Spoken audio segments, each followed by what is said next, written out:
I freak up room, no see biting, never bites. Fast with the dribbling in the girls down with the guys. Spin now see black, you right fight. OMG, Mac 4, Robin C, yelling that night. Hot stove talk, Robin C, bringing the hype. EC's alive, plus trust under those in my city life. Right? Queens got the dreams united. On the rag, try vibe in me stack. United under that chocolate flag. Smack that home out the park. Fuck the deafening black. Side game time, Robin CP time to ignite. Under NYC skies, we fight the good fight. Remains cheer in the orange, we unite. Match forever. I'm fit to be in sight. Match riding high. Energy like a live wire. Queen City chance. Passion never tires. Grand slam dreams and paces folded fast. Holding it steady cause we know we gonna last. We the kings of the field, time to ignite. Under NYC skies, we fight the good fight. Remain cheer in the orange, we unite. Match forever, our victory in sight.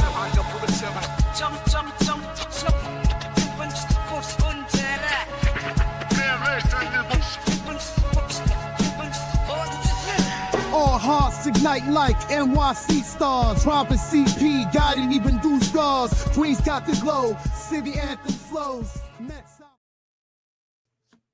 What's up, Mets fans? Welcome back to another Mets Hot Stove right here on the channels and on X episode 15 of Mets Hot Stove. We are getting deeper and deeper into the offseason, and trades are happening today. It seems like there's more movement today than it was the whole winter meetings. And that has been baseball in a nutshell. And we'll get to everything. And what does the Tucker deal have to do with the Mets? We will get into that in just a little bit. But let's say what up to Chris. How you doing, buddy? What is up? Busy day around the league with the Devin Williams trade and most recently the Kyle Tucker trade. I posted a video on my channel talking about what that could mean for the New York Mets if they could go after a specific ace in the Astros rotation this offseason. As we know, Mets fans are worried about this rotation. I'm sure it's going to be a talking point in this show tonight. Mets Hot Stove Live, Friday night. What a better time. Hopefully everyone had a great Friday and is just winding down for the rest of the evening, tuning into the show. Smash those thumbs up buttons and subscribe, Mets fans. We are here for you guys talking about the latest happenings in the Mets world. We appreciate the support. Let's have a good show. Absolutely. So again, Chris just said it, the Devin Williams earlier today. And I truly believe when I was at work and I saw the Yankees got Devin Williams, I automatically thought they were out on Tucker. And if you saw the John Heyman report, the Yankees were never close to getting Tucker at all. Not Kyle Tucker at all. Like, they weren't willing to give up Heel, and they weren't willing to give up another one of their top prospects. And Jason Dominguez and Spencer Jones weren't even talked about. Technically, it would have probably took the two guys that I just mentioned in what is it, Groner Jr., who's one of the Yankees' top prospects, and Heel. And the Yankees weren't willing to do that. And the Cubs did give a decent amount. They gave Cam Smith, Paredes, and Wisniewski. So it's a pretty good deal for all. And again, we talked about this. I truly think the Yankees were used, as everybody likes to make the Mets used to get more money. The Yankees were being used by the Astros. They've been beating the Yankees for years like a piñata, and they did it again right now. They got one over on the Yankees. There was no way, and Chris was 100% on this from the get-go. The Astros were not trading Kyle Tucker to the Yankees unless the Yankees just went Spencer Jones, Jason Dominguez, Luis Heel. Then the Astros would have no choice but to do that, right? They weren't going to do it. And Chris, I'm sorry. No, I was going to say not at all. I saw so many reports, or not even reports, but just like Yankees fans in general, just holding out this false hope. And, as they should. They just missed out on Juan Soto. They go get some pitching help. They make a great trade in Devin Williams, the guy that I wanted. But there was no chance they were going to have a shot at Kyle Tucker. Are we serious right now? There was zero chance. So again, there's a couple of different pivot points for them because they've had a relatively solid off season, outside of the Juan Soto signing to the Mets that they lost out on. But come on, Yankees fans, let's get real. And you know what the worst part about that was that Ken Rosenthal, everybody else was giving them this false optimism. Yeah. The national media was giving and feeding right into Yankees fans and just trying to sell them that it was a realistic possibility. We Yep. all knew it wasn't going to happen, man. And that's just the fact of the matter. Correct, and this is what I always talked about with especially the New York media, but not definitely the national media. They kiss the Yankees' ass and they give them the benefit of the doubt and always give them the positive stories. When, let's be honest, the Yankees are on Plan B mode. And I'm sorry, even if they get Bellinger, which seems like that's more likely now that Tucker is a Cub, you're gonna tell me their lineup is better than what it was last year with Soto and Judge? It's not. And what a dynamic shift, Chris. And this is what's gonna lead to the Mets right here. The Mets for years pride themselves in pitching, right? That has been their makeup for many, many, many years. Always get the rotation, get the bullpen. Pitching was the Mets. It was always the bats that was always concerning with the Mets. The Yankees, well, obviously the Bronx Bombers. They always never had enough pitching. The tides have turned. Cashman got Devin Williams, got Max Fried, trying to shore up the front part of your rotation and the back end of your bullpen. As the Mets are kind of, short-term deals with pitchers. We're going to get into possible trades and, possibly shorter-term deals for other guys. But it seems like the philosophy of David Stern is not giving long-term deals to starting pitching, and they're relying on giving the long contracts to position players, which I'm on board with because I think it's a better investment. And that's where I think the Mets are more leaning towards offense now, which, let's be honest, this is where baseball is going now. Baseball has been becoming the home run derby of baseball now. It's been home run central and launch angle and scoring a lot of runs. And pitching has become secondary as most pitchers come out before the fifth inning or during the fifth inning. And baseball's average is a 5.1 inning per start. And that's down from even 5 years ago, that was a little over 6. So pitching is not always the best recipe, as the Mets have well shown you. And look at the pitching, how many great pitchers or great staff or really good staffs that were in the playoffs this year that didn't even get to the World Series. So the Yankees and the Dodgers were obviously of that. So, a lot can be looked at. But again, to lead into the Mets here, they're looking like they want to be the Queen's Bats. Whatever you want to call it, the Bronx Bombers or the Yankees, whatever you want to call the Mets, they're looking to be an offensive juggernaut. They want to be a powerful team. I was talking to my coworker, Chris, in regards to, there can be like 7 players in this lineup, maybe even 8, that can hit 20-plus home runs. I said that. Yeah, 8 for sure. Everyone outside of Jeff McNeil. Yeah, and that's huge compared to even 3 years ago when Lindor and Alonso were the only one that had 25 plus. Like, that's not good. And to have that many guys now, you're going to score more runs. But again, it comes down to how mediocre or how average is this rotation going to be. And this is where it's going to lead to, are the Astros on the verge of selling Valdez? You got rid of Tucker now. It seems like, why keep Valdez at this point? I mean, it might be better for them to keep him at the trade deadline because he might be the big piece for somebody. But what are your thoughts when it comes to Valdez? Obviously, the Mets are going to probably talk about it. The Astros got a haul for Tucker. I don't know how much Valdez is going to get back, but you think it's going to get a pretty decent amount of prospects going back to the Astros. What do you think? Well, I think it's all dependent on Alex Bregman and his decision, because it's a very hard sell for the Astros to tell their fans that they're still going to compete in 2025 with both Tucker and Bregman gone. And if you make that decision, let's say Alex Bregman walks, he goes, there's still a lot of smoke about the Yankees. There's the Red Sox that are fit and a couple of other teams that could be in on Bregman. The Phillies are always in there in terms of what they might do for their third base option outside of Alec Boehm.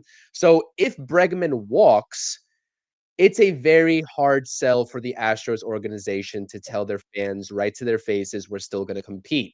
They got a haul for not Justin Tucker. What am I saying? Kyle Tucker. Justin Tucker. I'm on football mode right now, even though the Giants are crap. By the way. Yeah, exactly.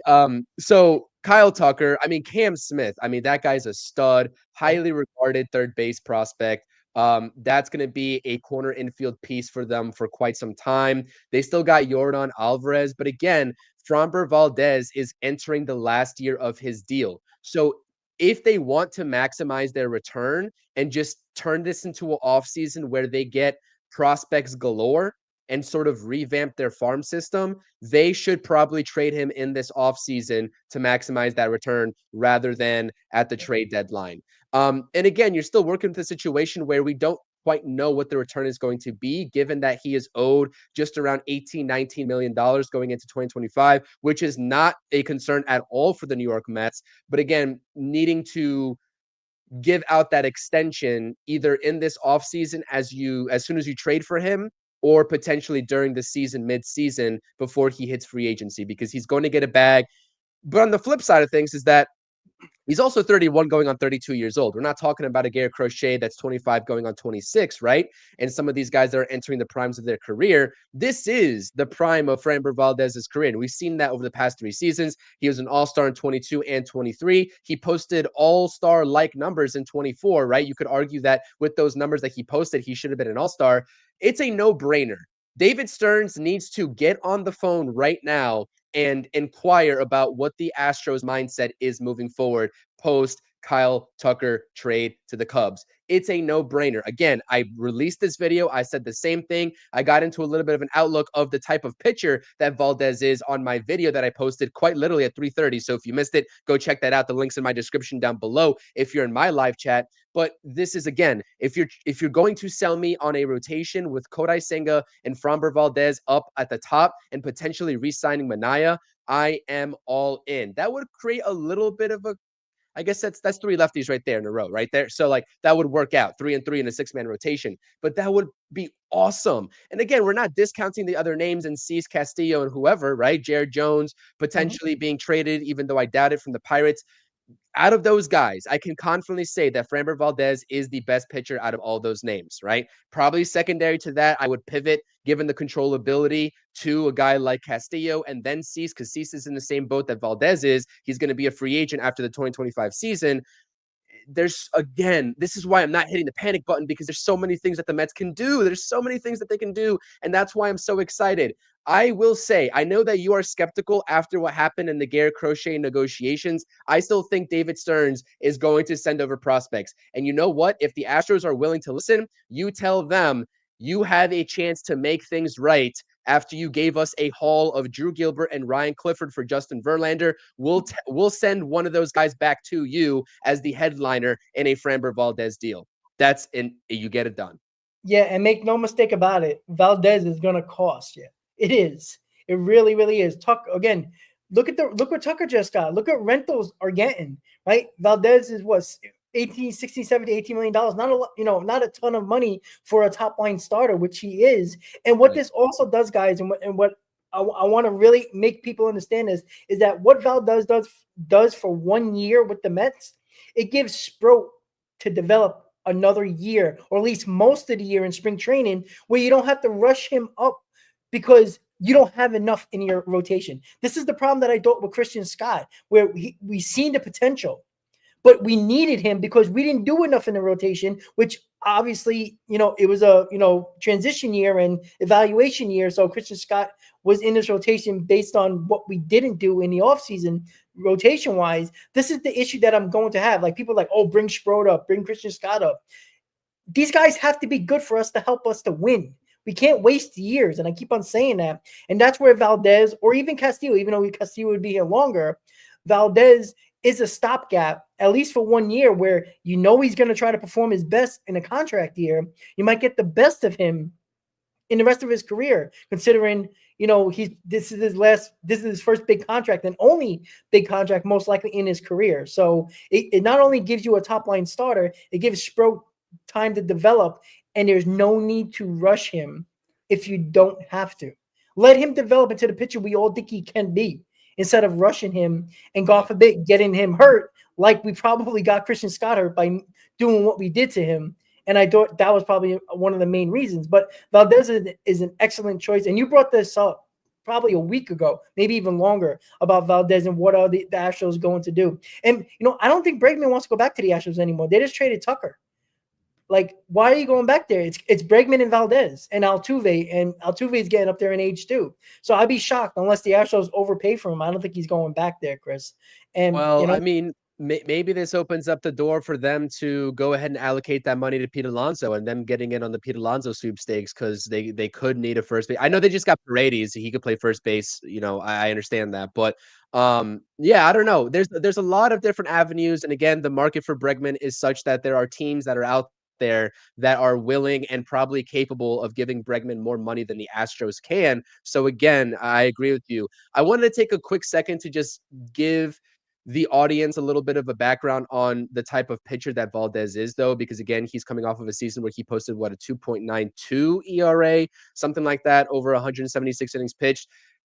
As a frontline starter, he doesn't strike out a lot of guys. That's not the name of his game. He is right around league average in terms of the strikeouts, right? And the whiff percentage. It's not going to blow you away if you go look at the Savant page, etc. What he does is he has a upper echelon ability to induce ground balls. He's a ground ball pitcher. He pitches to weak contact, right? 4-pitch arsenal. He's not going to blow you away with a fastball. And again, that's gotten him in trouble at some points when he's in situations where he needs a strikeout, but he's not that type of pitcher. But again, you look at the past 3 years, particularly of body work, right? And a guy that is a workhorse, 200 plus innings pitched, I believe, in 2023, around 198 in 2022. Or maybe I flip-flop those. Doesn't matter. He's out there, he pitches, and he is effective no matter what the style of pitching, he implements. Because a lot of these aces, a lot of people are enamored by strikeouts, and I love strikeouts, right? I love strikeouts and the ability to put a hitter away. But Valdez has shown the ability to be a high caliber ace in this league and pitch in really tough situations on contending teams that was the Houston Astros before and do it at a very high clip. So, I hear people in terms of wanting maybe the controllability aspect of a Luis Castillo, knowing that you're going to get a cheap deal AAV wise. But again, I don't think Valdez is going to be asking for 6 or 7 years, given that he's going to be 32 going on 33 at that point at the time of an extension. I think maybe a 4 or 5 year deal suffice for him. I mean, I don't know. That's just my take, but I do think in terms of what we've seen relatively over the past 3 seasons of a sample size, I would take Valdez over any of the guys that I just named. I just want to touch on that real quick. 100% agree. And again, you talked about the strikeout rate, and he's not a strikeout pitcher. He pitches the weak contact. Yep. And, when the Mets had extremely good defense, specifically in the infield, that's a good combination to have. And when you pitch the contact and you're not a big strikeout pitcher, guess what you're going to do? You're going to go deeper in the game because your pitch count's going to be lower. That is what Valdez does really damn well. And you're right. When he needs that big strikeout, most of the time he doesn't get it, but he still gets the outs. And I think we overestimate what strikeouts per 9 really do mean, because Burnes' strikeouts per 9 went down a full strikeout per inning. So, but yet his ERA was better, right? I'm worried about ERA. I can care less about strikeouts. Get the guy out by any means necessary. Doesn't matter to me, right? If you strike out one guy during a game, but you went 7 innings and gave up a run, that's a good start. That's a really good start. And I think we overblow strikeouts as the end-all be-all, because there's hundreds of pitchers that throw over 100 miles an hour and have strikeout stuff, but most of them are not good. And some of them are not good. And just because you throw 100 doesn't mean that you can actually pitch. And I think we fall on the wayside of that, and we fall in love with the hard strikeout guy that throws 100, and just strike out guys and blow people away. How does that really benefit your team when he's out in the 5th inning and now you got to use 5 guys out of your bullpen to save a game? It's not a good philosophy. And I think that's where baseball kind of went wrong when it comes to starting pitching, because they so focused on throw as hard as you can for as long as you can and strike out everybody. And when you're done after 110 pitches in 5 innings, you get a standing ovation like you had a good start, and you should get no more than a golf clap. So I agree. I think Valdez is the guy to get over Castillo, even though Castillo makes more sense long-term because he's on the contract for a couple more years. I like Valdez, right? It gives you an opportunity for your possible future aces in Sproat or Tidwell, mostly Sproat, to give them time to develop without rushing them. And maybe Sproat one more year in the minors might do him good, might make him even a better pitcher and develop more. So when you do need him in 2026 and he starts the season with you, you can see him as a top line starter. You don't have to worry about giving somebody $280 million over 10 years. That's the way you got to go. Right now, you can bring Sproat into the rotation, but what do you know you're going to get from him? What if he's not ready? Then you lost out on the offseason of starters that were available. And, you're going to be searching for that the whole season. So I agree Valdez is the guy. When it comes to more pitching, we're talking about the bullpen market here. There was a report the other day that the Mets are shopping Starling Marte and his $20 million, and the Mets are hoping to get a bullpen arm. Well, specifically, the reporters are saying they can probably get a bullpen arm if they eat a big chunk of the money, Chris. And obviously, that's not the only way to get bullpen arms. And we already talked about the Mets bullpen in regards to guys we already have, that it's not bad where we're starting from right now. Last year was worse. This year is a lot better, considering that, Nunez should be healthy. You're going to have Buto most likely. You got Gary, you got Diaz. That's 4 guys already that are pretty good. And that's a pretty 1, 2, 3, 4 in your bullpen. And I still believe Clay Holmes is going into the bullpen.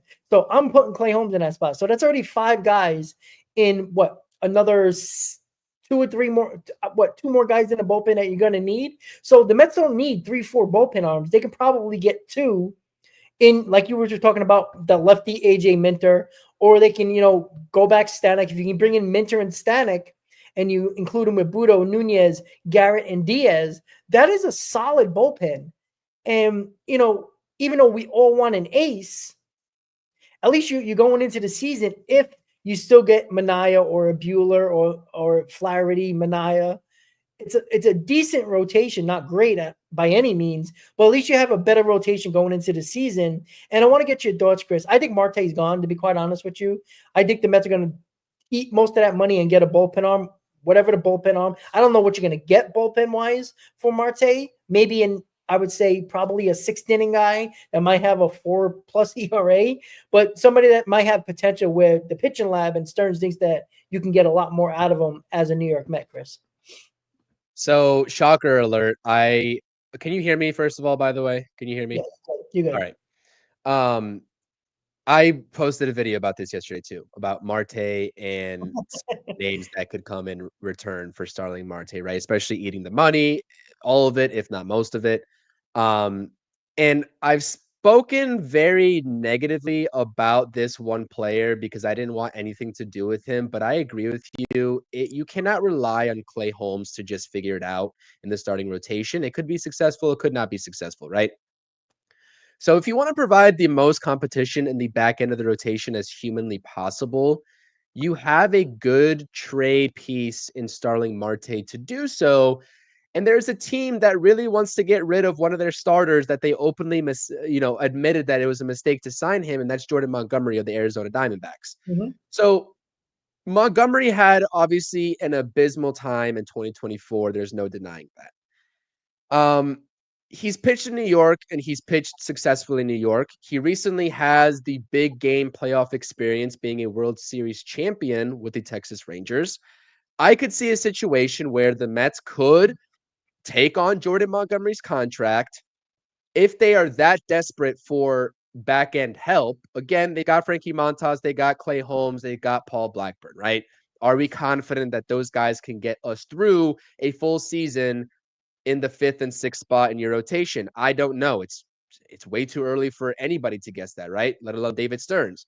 So if you want to provide some extra cushion, you could bring in a guy like Jordan Montgomery and just pencil in Clay Holmes as a reliever while also giving him the reps in spring training and early on in the season as a starter, right? That's doable. That's possible.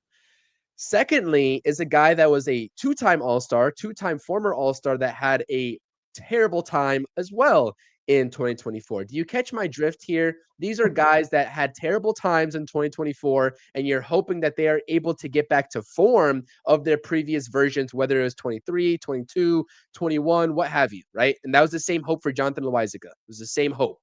This time, it's sending Starling Marte back to his old stomping grounds, the Pittsburgh Pirates, for David Bednar. who got pulled of his closing duties after he was so bad in 2024. But guess what? The beauty of it is that he doesn't have to close ball games for the New York Mets. He doesn't have to appear in 8th innings for the New York Mets. He doesn't even have to appear in 7th innings for the New York Mets, because you're going to have Reed Garrett, Daniel Nunez, Edwin Diaz, and potentially Clay Holmes that you trust, all those guys a lot more than a guy like David Bednar coming off of an abysmal time in 2024. So that could be the perfect storm. And oh, by the way, he has controllability one more year after 2025 in 2026 before he hits free agency in 2027. Now, the third name that I threw out there, and again, this video is right on my channel. I probably delve into some more details than I do here.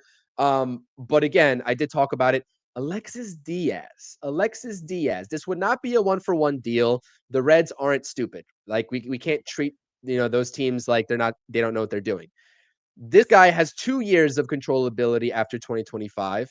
We know he is the brother of Edwin Diaz. We know that he was an all-star in 2023, and we know that he's still young, right? Even though he was also, by his standards, coming off of a down 2024 campaign. So I like all three of these names. Alexis Diaz is going to be a little bit harder to get. Actually, he's going to be a lot harder to get than a guy like Jordan Montgomery or David Bednar. But those are the 3 teams that I realistically see that are fringe wildcard teams, right? The Diamondbacks are competing with, a juggernaut of a team in the Dodgers and their division. The Pirates and the Reds, they have good young cores, but again, are they going to be consistent enough to make the playoffs in 2025? We don't know. And so I see those teams as most likely to go ahead and, swing a deal for Marte.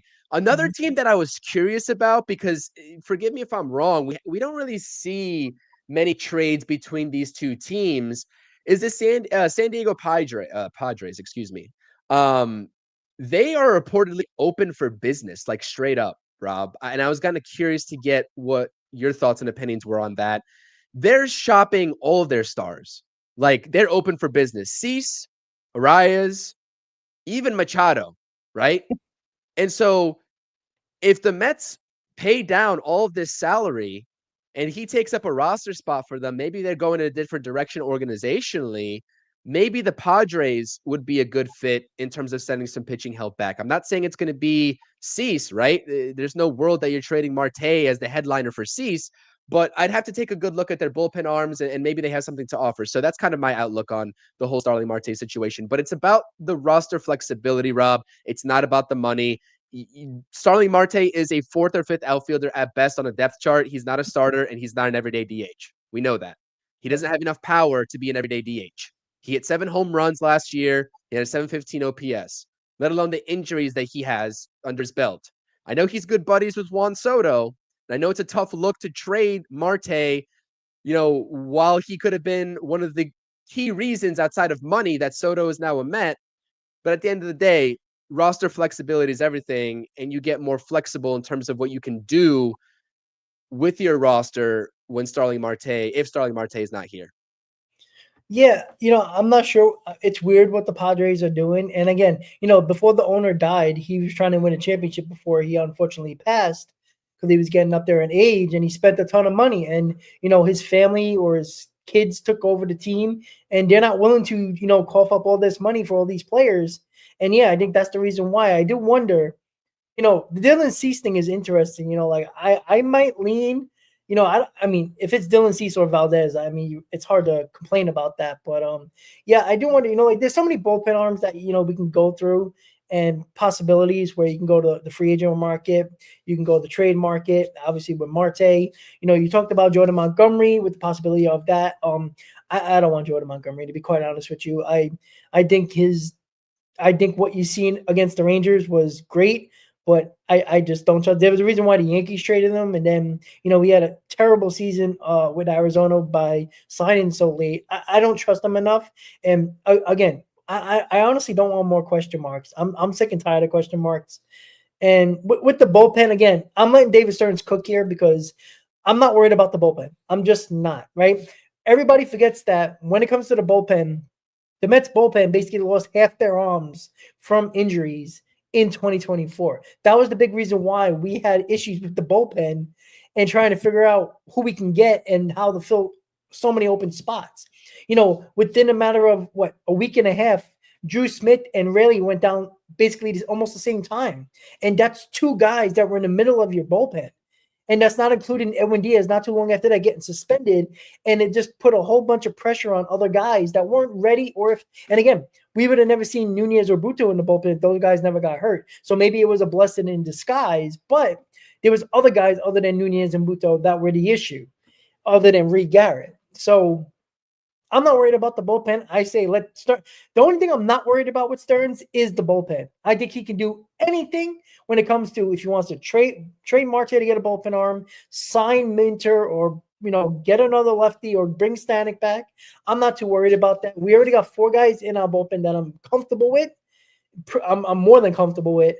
All you're gonna need is probably 2 or 3 more guys, and you're ready to go. And those 2 or 3 more guys are probably going to be, 6, 7 guys, 5, 6, 7 guys in those innings. So I'm not too worried about that. I think the guys that are already here with Clay Holmes, I think it's already set up to be a good bullpen, or at least the looks of a good bullpen. So I'm not too concerned about that. But what we talked about so far, we talked about starting pitching, we talked about the bullpen, right? Probably right now the 2 biggest needs, mostly the starting pitching. The biggest need is the starting pitching. The bullpen, I think we can, it's not like a ton of bullpen arms are coming off the board here. I'm not too worried about that. Starting pitching I'm still not sure what the Mets are trying to do here. Are they trying to bargain basement the rotation again? I mean, it's looking like that, but I still feel that a top line starter is coming from a trade. And I just feel that way. I know the Crochet, they were asking for Sprode and Williams and probably a little bit more. Again, I don't know if I would have went that far, but then again, I want a top line starter.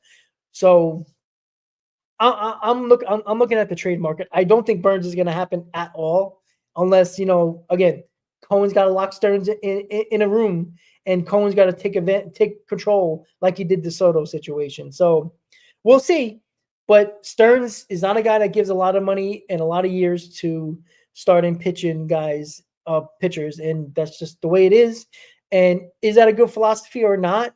I mean, I don't know. He has the money to do so now, so I don't see. There's no issue anymore with that. So the philosophy, if he doesn't get spend on a big line starter, his philosophy is not spending on a top line starter, 7, 8, 9 years. He just don't want to do that. It's just the philosophy of Milwaukee with a cheap owner. It's the philosophy of Stearns. And again, the Milwaukee Brewers made the playoff constantly during Stearns' tenure. So the Mets need to get to that point before we, worry about, championships. Let's make the playoffs. But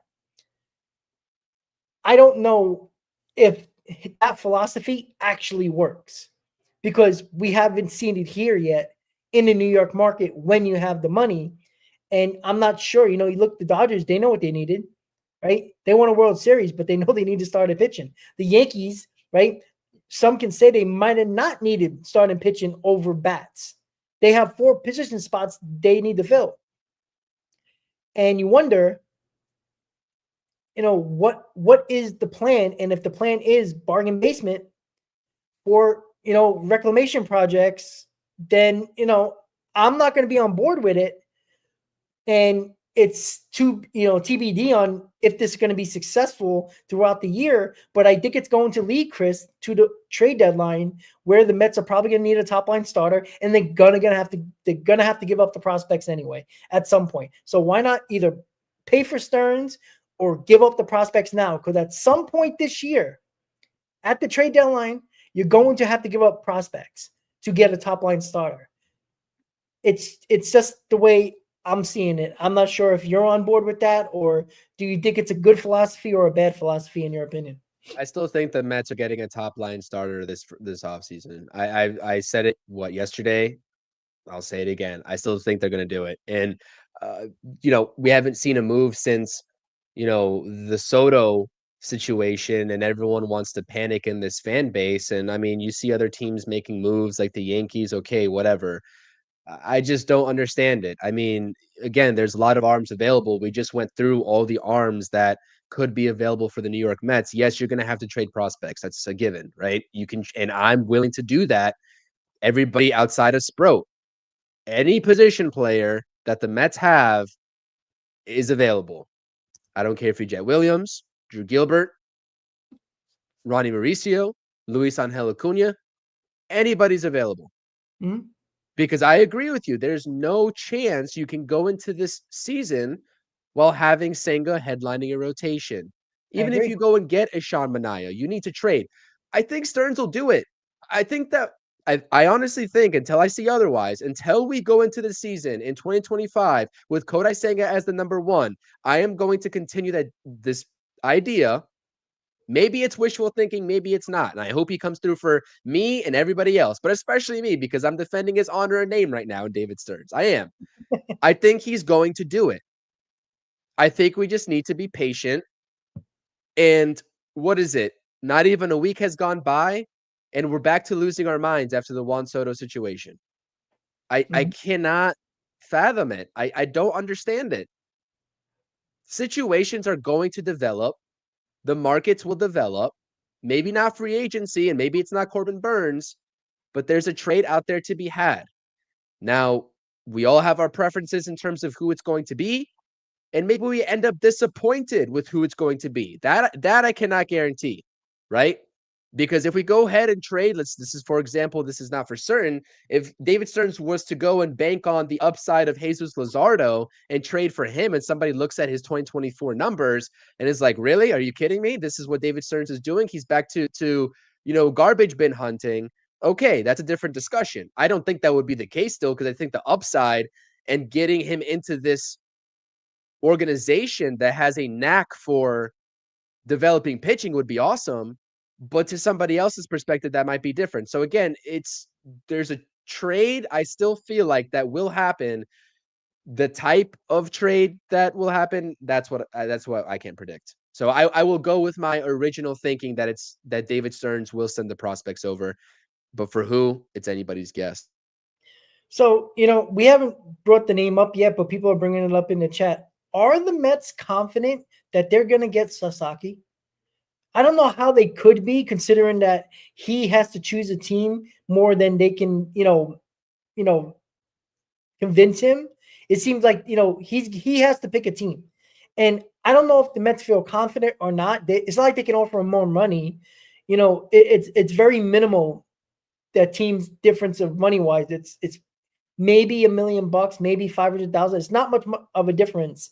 And I just wonder, does David Stearns and the Mets, or specifically David Stearns, feel more confident than we do about Sasaki? Like, I don't know how can you do that when you don't have no upper hand in this situation, and you don't have the Cohen pockets to use here. And look, if we get Sasaki, all bets are off. Like, okay, now you can get Buehler, Manaea, you can get Buehler, Flaherty, you can do a lot of different options here, and then Sasaki will obviously be a race. But I don't know. Do you feel like the Mets are confident in Sasaki? I know people are talking about it in the chat. We can go get Sasaki, but that doesn't mean he wants us or many other teams. He has his choice. Like, I don't think we're confident in Sasaki at all. But the way the Mets are going about this right now, I know there's a lot of guys available here. And we talked about the top line starters. One is a free agent and two are trade targets. Do you think they feel more confident in Sasaki getting him? I don't think so. I don't think that's any way to operate, given the status of this team. I don't think that they're going to bank on that. I don't think they can bank on that. Well, that's what I'm You know what I mean? And we're hoping that they won't, right? I mean, maybe they go and try to sell the Mets fans, right? Regardless of whether they get him or not. And they try to sell Mets fans on, we did our hardest to get Sasaki, didn't happen. So now we have to wait. I mean, that could be it. But like, again, I'm not confident myself in that we get him.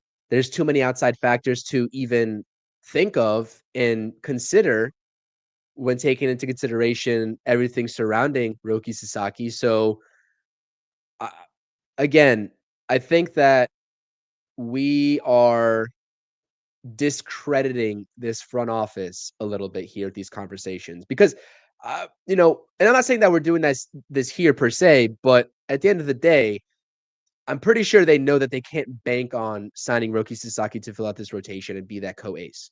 There's no chance. And again, I'm willing to let the offseason play out in order to see what happens, then making my judgments off of what happened, because this is a timeless cycle. We continue to panic. The Mets make the move, and then everyone's at ease. Mhm. And then they see other teams making moves. The Mets not making any moves, and then the panic ensues again. It's an endless cycle. So I'm wondering when we as Mets fans are going to stop that. But it's only natural, I suppose. So we'll see. Well, I think the proof is in the pudding. I think last year when they went after Yamamoto, as soon as they didn't get him, Cohen let Stearns, go bargain basement. And let's be honest, Manaea and Severino were bargain basement dumps, grabbing. Those guys were, the bottom of the barrel. Like, let's be quite honest with that. They proved a lot. They did a lot for us. And, we always, we give them so much credit for that. But again, I don't think you can bank on that for next year. And, because they were successful worries me a little bit, where I think they're getting too smart for their own way. I just feel like they're getting too smart for their own good. And I'm not saying that because I feel like Stearns is that type of guy where he feels like something went right. And I'm not saying he's stupid, but it feels like he's seen it go right so well for the starting pitching, specifically Sevy and Manaea, that he thinks he can do that again with Manaea again and Montas. And hoping that can happen again, which again, Manaea was good, but he was an ace for the Mets because the Mets had subpar pitching. That's why. Like, I'm sorry, guys. Like, Manaea was very good. I love the guy.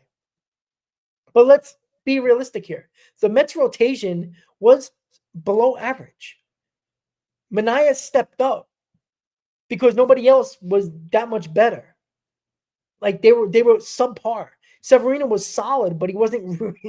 We thought Severino was going to take off and be the ace. It ended up being Manaea. Like, when you have a bunch of 4 ERA guys, Manaea looks damn good as an ace as a 3.5 ERA. Like, let's be honest about that. And not saying I don't want Manaea, but I want Manaea to be my number 2 at the very least, not a number 1. And we all know about Kodai Senga, and I've said this from the beginning. Kodai Senga is a guy, if there's any inkling of him not feeling well and he can't pitch, it takes him time to get his mechanics back and him feeling right on the mound. And then we're waiting a week, then a month and a half. And we already got an athletic trainer in Japan right now, for whatever reason, doing whatever to Kodai Senga right now, who hasn't picked up a ball yet. So it's not about panicking because there's guys out there. It's panicking because what they're doing right now is alarming, in my opinion. They weren't in on Fried. It looks like they're not in on Burnes. One of them could easily be ours or been ours, and they're not doing that. And it's the oddest thing to me, where it's so obvious, where money is the only thing. You can get Burnes and Alonso and still have money on the payroll to get a couple of bullpen arms and still have money left over to do what you need to do at the trade deadline if needed. I just feel like they're just leaning towards a lot of projects in the rotation and hoping somebody steps up. And well, again, you didn't want Max Fried, Rob. You didn't even want Max Fried. But you know what? I don't want just Manaea and Buehler and say, oh, well, this is our rotation and Manaea is our ace. I take Fried every day of the week over Manaea, who showed me for 1 year, when Max Fried has done it his entire career, even though the injury scared me. 8-year deal. It's an 8-year deal. It's apples to oranges. And as I said, do we care about year 13 through 15 or 10 through 15 for Soto? No. I care about the first 3 to 4 years in big contracts. Probably. What was the max value that you were willing to go with Max Fried that you said before? I thought he was going to get 6 years, and I say the Mets could go 5. Exactly. Well, he got 3 more years after that, which is terrible. For Burnes, I'm willing to do that, not for Max Fried. Max Fried is not locked down. I agree with you. But the way it's looking, that, Burnes is out of their year range, probably 9 or 10 years, I would, they weren't even in on them. or at least projected not to be in on. They weren't in on Max Fried. We know that, but it looked like they're not in on Burnes either. Like you're supposed to be a destination now. I'm not saying that any player is going to take less to come here, but have a couple of conversations. Make it a little uncomfortable for the other teams going after Burnes, because when the Mets get involved now, teams get uncomfortable because of Steve Cohen. Right? You saw how uncomfortable the Blue Jays, the Red Sox, and the Yankees got. The Yankees went up to $760 million because they got very uncomfortable that Steve Cohen was right around the corner. Make the teams uncomfortable. And that's what I don't understand. Like, they're not even trying. What if you can get them on an 8-year deal and say, if it's between us and Toronto, is another year going to matter, or 2 years matters, and he's going to go to Canada? Like, haven't we talked about that Canada is not the destination? Toronto is not a destination for players to go to. What if it's us and the Blue Jays, and you give them an 8-year $250 or $260, and the Blue Jays offer 10 for $300 or 10 for $320, whatever it is? Is he going to choose Canada for the extra money, or come to the Mets, when there's a lot of uncertainty with the Toronto Blue Jays and what they're going to do with Vlad Guerrero? You know what I'm saying? Like, you might win that battle just by entering it because of the uncertainty of the Toronto Blue Jays, regardless of what they offer. Yeah. That's what I'm trying to say. You know, I hear what you're saying too, because again, at this point, I think both of us have been very adamant that we would both be in on Corbin Burnes no matter what, and we would just give him the 8 or 9 year deal that he wanted. Maybe more so 8. 9 is stretching it, because at that point he'll be 40 years old. I think he's 31 years old right now. So 8-year deal. The type of caliber pitcher that he is, he's going to be an ace for you, hopefully for the next 5 years. And the back end of that deal, which is what the Yankees are going to be, I guess, risking, is that he can slot in as a mid-tier pitcher, if not at worst an SP4, as he ages throughout the course of his career. So I agree with you. Burnes is the guy that I do it for. Like, I would definitely 100%, pony up the money and enter those sweepstakes alongside the Toronto Blue Jays. Other team that is probably in on him is the San Francisco Giants. We don't know what their max outlook is for that too, in terms of what they said they were going to do in declining the payroll a little bit versus how much they're actually willing to go in on Corbin Burnes after they gave out a pretty large Adames deal. So it's a tricky situation. I mean, that's the one thing that I will say, that if the Mets are truly out on Corbin Burnes, and I understand that there's been nothing and nobody linking the Mets to Burnes as of yet, I still find it hard to believe that they're not going to do their at least due diligence in his market, even knowing that he's going to get north of probably $250 million. That I can question 100%.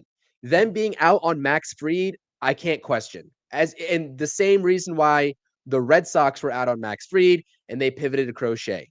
And it just so happened that the Mets could not offer up a starting or a package to the likes of the Boston Red Sox. Although, again, you were kind of right in terms of the Mets in not willing to give up Jet Williams. They're not willing to give up Brandon Sproat, but it was also reported that the Mets weren't willing to give up Jet Williams as well in that deal, which shocks me just a little bit. So I hope and perhaps even pray that philosophy does not hold true for the rest of the offseason. I just told you I don't think it will. I'm going to stick by that. But come spring training, if we're still talking about Kodai Senga being at the top of your rotation and nobody there that's a close second, not named Sean Manaea, then we can have different discussions about what the projectability of Kodai Senga is and how confident we can be in him going into spring training and for the rest of the 2025 season. Yeah, and that was eye-opening with the Crochet rumors, because the last we heard, it was the Yankees and the Mets. Then the Yankees got Fried, and then it was the Red Sox after they lost out on Fried. Now it was the Mets and the Red Sox, and we both said on the last hot stove that the Red Sox have a better farm system and have better ways to go about it for the White Sox to take the Red Sox offer over the Mets offer. And then we find out the Mets weren't even top 4 finalists in the possibility of trading for Crochet, and they weren't willing to give up Sproat and Williams, which is your number 1 and number 2 prospect. 1 and number 4 prospect. But you can't. Again, this doesn't make sense to me, right? I could see not wanting to give up Sproat, But you have Acuna and Mauricio, right? Two of them could be traded, and you're still fine if you're going to use Mauricio at second or wherever. Even if you want to trade Mauricio and you keep Acuna, right? There's options. You could trade two of those guys and still be okay in that farm system in your middle infield. Even if you can give the best one available, or whatever team, say pick one, whichever one, any of the three. Those guys should not be untouchable. And at this point, as much as I probably don't want to give up Sproat, I'm sorry. Like, I'm not saying you had to do it with Crochet. And, maybe it was a little outrageous that they wanted Jet Williams, Sproat, and maybe, I don't know, maybe a Mauricio too or something like that. Maybe that's rich. I understand that. But again, what is the difference doing it in the offseason when you're probably going to have to do it at the trade deadline if the Mets are going to go down this route of middle rotation guys that you're hoping one of them, become a top line starter? You know what I'm saying? Like, I don't see the difference. And if he's not willing to do it now, when it's probably the easiest to do it, when more guys are available, because we know this, starting pitching at the trade deadline is a dime a dozen. The top line starters that are going to be available are the guys that we're talking about now that won't be traded in the offseason. So that means if the three guys we're talking about, or the two guys we're talking about, Valdez and Castillo, say Valdez gets traded to wherever, not the Mets. That means Castillo, hopefully the Mariners are not good, because if they're good, that means Castillo's off the board. So say if Castillo is the only one on the table at the trade deadline, now we have to fight with other teams that want to start in pitcher. And now we have to contend for one guy instead of all the guys that could be available, which was Crochet, Valdez, Castillo, and possibly Jones and Keller from Pittsburgh. Like, the philosophy makes sense when you look at it from afar, but when you peel the layers off, Chris, it's not a good philosophy at all. You're setting yourself up to be in a real position where you're going to have to give them up eventually, and you might actually have to pay more because of the competition. I think we're just not seeing eye to eye in terms of what David Stearns is actually willing to do this offseason, because, again, it's December 13th and we have a whole entire month left of what he's going to do. I think that you're projecting out, and a lot of people who don't believe in David Stearns are projecting out that he's not willing to do that for other pitchers at a lesser scale. And I am willing to take the chance that he is going to do it. And I guess I could be wrong. I've been wrong plenty of times. And we could go into 2025 with Kodai Senga, and we could wait at the trade deadline, and you could be right, in which I will tell you that you are right, but I'm willing to give him at least another month to try to figure this out. I am too. It's just, the philosophy seems like that might be it. But again, there's a lot to go on here until we see what happens. And hopefully it does happen. So we'll be a lot more happier like we were when we got started. Absolutely. All right. Big bats, is that coming next, right? Juan Soto brought it up in his press conference that, Cohen promised him, protection in the lineup or another, spending money. And that obviously entailed to a big bat. And obviously the big bat most people want is Pete Alonso coming back. And that seems like the direct route of adding that bat to the lineup. And again, you could do a lot worse than Pete Alonso, right? Pete Alonso, we're hoping is going to be better, right? I think we're all hoping that he can be better, right? And you said, put Soto behind Pete Alonso, give him that protection. Maybe you'll see better pitches, right? Who knows? So, big bat wise, is there anyone other than Pete Alonso? Say if the Mets don't get Pete Alonso or don't like the price of Pete Alonso, and they pivot to a Christian Walker, or a Yandy Diaz trade for him, or maybe a stopgap guy for 1 year, and get another big bat. But where is that coming from position player wise? Because the Mets are kind of locked up in a lot of positions. Yeah, man. I don't even, again, the market has just been just that, in terms of so very obvious and in your face who the big names are going to be in terms of, Soto, free agent wise, right? In terms of Soto, Bregman, Pete, Adames. And I've kind of just been losing track in terms of who's actually left out there. And again, one other name that is out there that clearly you're not going to need in the outfield, but is a very strong DH candidate and can also play first base and has done so in the past, is Santander. I mean, that's all, he is still out there. And I know that's kind of wishful thinking because he's going to get a massive payday. So again, I'm not in the camp of holding out hope for him coming back. I don't see any scenario in this market right now unless the Mets are willing to go down the trade route of Nolan Arenado and moving Vientos to first base / DH. I don't see any other scenario where Pete Alonso is not a New York Met. I just don't see it. And so that is the likeliest option for me. And if that means the Mets have to overpay a little bit, that means the Mets have to overpay.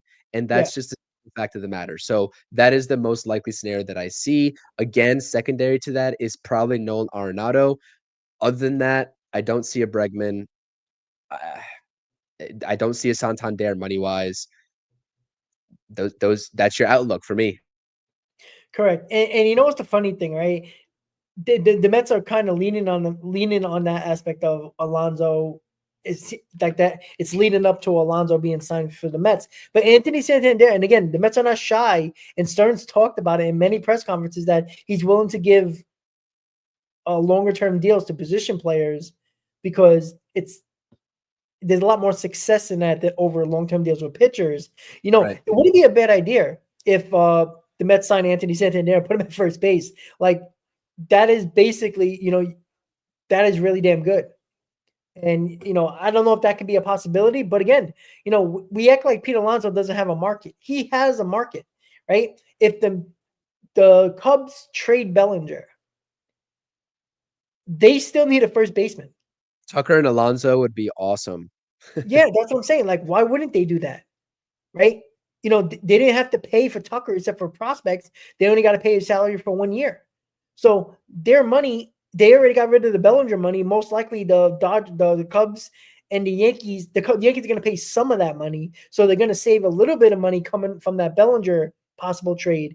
That's why I think they're trading Bellinger. If they trade Bellinger, watch for the Cubs to be very high on Pete Alonso. And we know how many years they've been trying to get Pete Alonso from the Mets since probably like 2023.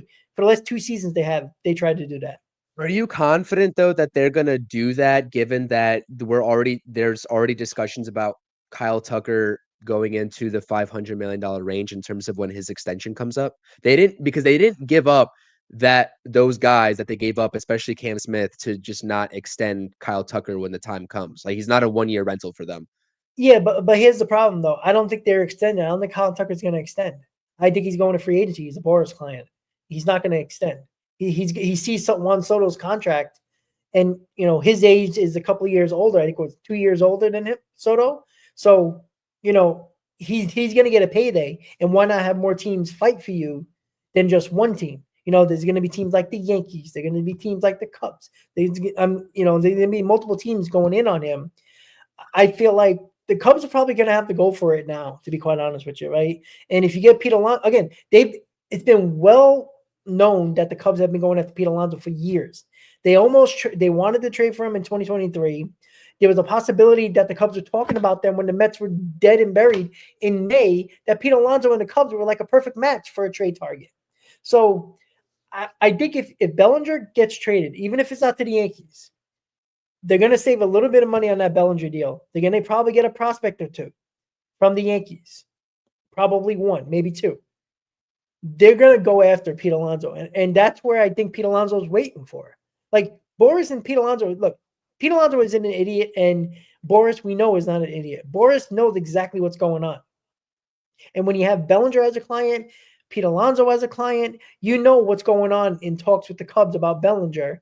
And then when that happens, Boris is, lighting up with dollar signs because he knows that that's going to either increase the price for the Mets to overpay for Pete Alonso, or the Cubs to give an outrageous contract where the Mets say, we're not doing that. And the Cubs get Pete Alonso. And now the Mets would have to really do something. And, somebody brought up, why not the Mets trade for Bellinger? Put him at first base, right? It's not a bad option. I've said in our streams that I would take Cody Bellinger. I think I don't know if you would want him because I think you were a little bit hesitant about that, I am. but I would want Cody Bellinger. I think that he has incentive again to play um with the Fire. I'd have to take a look at his contract, but it seems like he's like 1 year on, 1 year off, and there's some inconsistency there, which goes against my philosophy. But I'd take a shot at him. Is Kyle Tucker's agent actually Boris? Is that confirmed? Because I have no idea. I think I might be wrong on that, but I think I saw the MLB Network when he got traded, something about Boris, but it might have been talking about another player. I'm not 100% sure on that, but I think it is, but I could be wrong. Yeah, because I can't speak to that. I have no idea. I'm trying to search it right now, and it's not available for me to even. Here's why I like Bellinger. I know the bat worries me a little bit, but everybody's talking about right field and Juan Soto, and center field kind of Siri, Tyrone Taylor, not excited. Bellinger can play those positions. He can play all three outfield positions. And if you need the DH a Nimmo or DH a Soto one day, Bellinger can play the outfield. And you could throw Vientos at first and one day and then put, whoever you might have in as your backup infield and put him at third base for a day. You could do a lot of things there. And that's why I like Bellinger that can play different positions, and he plays them extremely well. He's a really good defender in the outfield in any position, and he could pick it at first too. He's a good first baseman as well. Now, I'm not going to say he's going to hit 35-plus home runs like Pete Alonso will, but again, when you got almost 8 batters in the lineup, 7 batters if you don't count Alonso, that can hit 20-plus home runs, maybe even 25-plus home runs, guess what?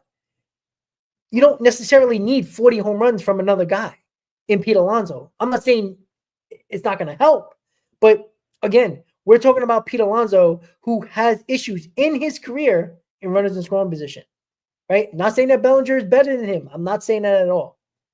But a different look is not the worst thing in the world. We've lost a lot with Pete Alonso. And by the way, when people talk about Pete Alonso with protection, Pete Alonso was supposed to be the protection for other players, not the other way around, guys, right? Aaron Judge don't need protection, right? Maybe in the playoffs, but Aaron Judge don't need protection. When you're the best player on your team, and Pete Alonso was for a while, you're supposed to be the protection to make somebody else better. Pete Alonso never provided that for any player on the New York Mets, and that's a fact. So I'm sick and tired, and that's why why Chris was talking about Juan Soto being behind Pete Alonso if that's the lineup. To protect Pete Alonso, that should never be the case when you're a 40-plus home run guy. You're supposed to be the protection. That's the issue what I have with Pete Alonso. Chris, final thoughts.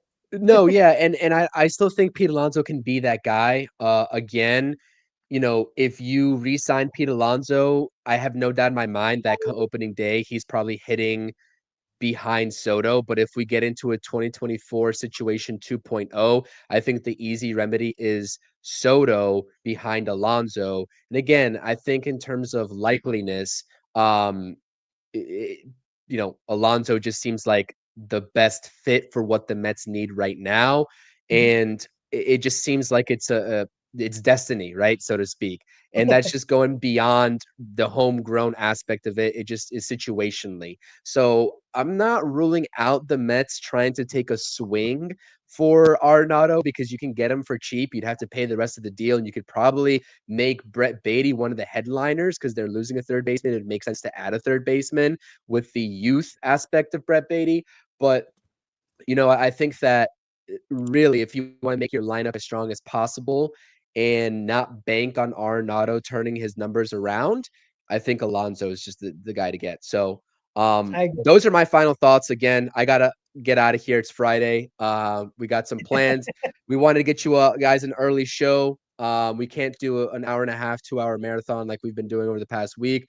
But please, the last thing for me is just hit the thumbs up, subscribe to the channel, and don't panic, Mets fans. I know it's hard, but don't panic.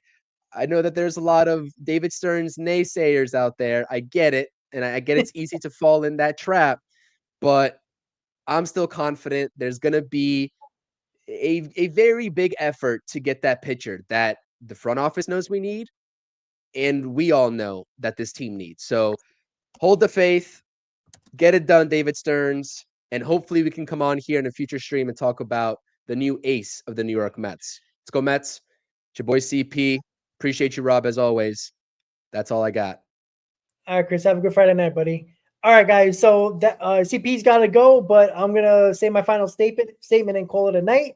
Remember, guys, off season is not done. Even though I'm on the verge of smashing that panic button, there's guys out there still to be had, and until those guys come off the board, let's trust in David Stearns. Even though the philosophy kind of scares me a little bit, and where I think he might lean to, doesn't mean that he won't do what we probably want him to do and get a top line starter via the trade market or free agency. And free agency seems like it's burned right now, where the Mets seemingly don't look like they're in it at all, which I find that crazy. But again, they could be just, be that mystery team, be that, in the back room, just waiting to jump and pounce on, an offer. We don't know that as of yet, but right now, we know that the Mets need starting pitching. They need a top line starter. They need probably 2 or 3 pitchers in general for this rotation.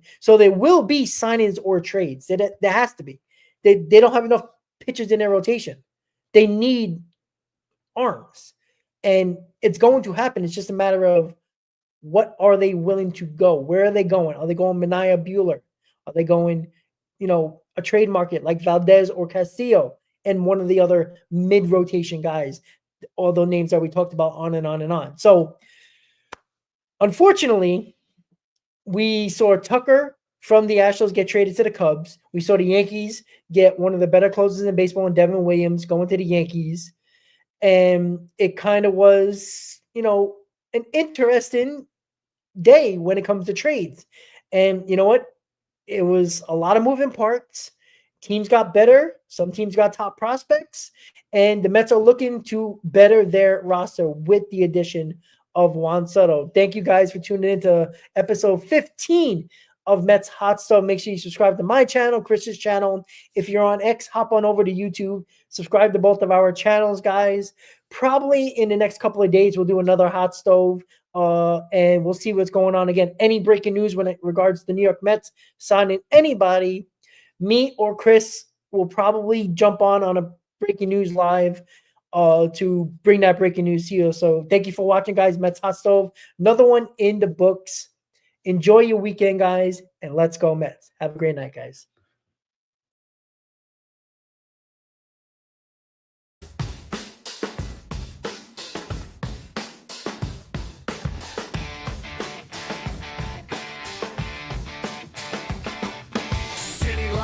Dead of night, full of echo. Concrete jungle, dreams bust to grow. Mets in the air, chase glory, no fear. Broken backs, but hearts steer clear. OMG, the chaos, what a scene. Streets buzzing like a machine.